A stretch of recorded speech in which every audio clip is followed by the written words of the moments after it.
మనిషి జీవితం శాశ్వతం కాదు. ఈ భూమి మీద పుట్టిన ప్రతి మనిషి పేరు ముందు ఒకానొక సమయంలో లేట్ అనే పదం చేరుతుంది. అంటే కీర్తిశేషులు అనే పదం ఖచ్చితంగా చేరుతుంది. ఇదైతే నిజమే కదా. ఇది తరతరాల నుంచి మనం చూస్తూనే ఉన్నాం. అయితే మనము లేని రోజున మన ఫ్యామిలీ ఎలా ఉంది అన్నది చాలా ఇంపార్టెంట్.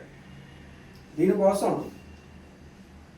చాలామంది ఆస్తులు కూడబెట్టి పిల్లలకి ఇద్దామని చెప్పి ప్లాన్ చేస్తూ ఉంటారు.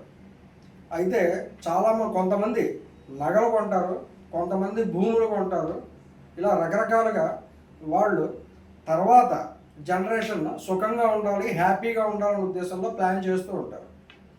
అయితే ఇక్కడ ఒక విషయం గుర్తుపెట్టుకోండి. నగలు కొంటే అవి కొంత సమయానికి, అంటే కొన్ని సంవత్సరాలకి పాతపడతాయి.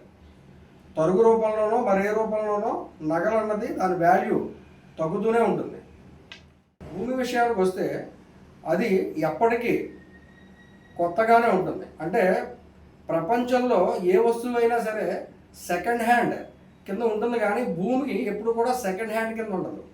అంటే మీరు ఈ రోజున భూమి మీద పెట్టుబడి పెడితే అది ఎప్పటికీ కొత్తగా ఉంటుంది. మీ పిల్లలకి అది ఒక తరతరాలుగా ఒక ఆస్తి కింద మిగులుతుంది. చాలామంది మిడిల్ క్లాస్ ఫ్యామిలీస్ కన్ఫ్యూజ్ అవుతూ ఉంటారు. నగలు కొనాలా, భూమి మీద పెట్టుబడి పెట్టాలా? ఇది ఒకటైతే ఇంకొకటి, వారి దగ్గర ఉన్న అమౌంటే చిన్న అమౌంట్ ఉంటుంది.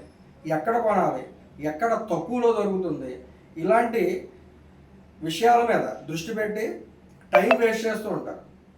ఇక్కడ నేను చెప్పొచ్చేది ఏంటంటే, మీ దగ్గర ఎంత ఇన్వెస్ట్మెంట్ ఉంది, ఎంత ల్యాండ్ కొనగలము అన్నది ఫస్ట్ ఆలోచించండి. మీరు షాద్ నగర్లో కొంటారా, నారాయణ ఖేడ్లో కొంటారా, లేదంటే ఏ ఇతర ప్లేస్లో కొంటారా అన్నది మీ ఇష్టం. కాకపోతే మీరు ముందడుగు వేయడం అన్నది చాలా చాలా ఇంపార్టెంట్. మీరు మీ దగ్గర ఉన్న డబ్బుకి ఎంత ల్యాండ్ వస్తుందో అంతా తీసుకోవడం అన్నది ముందడుగు అవుతుంది. మీరు ఈ రోజున పెట్టిన చిన్న పెట్టుబడి రేపొద్దున్న మీ పిల్లలకి ఒక భారీ ఆస్తిగా తయారవుతుంది. మీరు లేని రోజున మీ ప్రేమగా నిలిచేది మీరు కొనిచ్చిన భూమి మాత్రమే.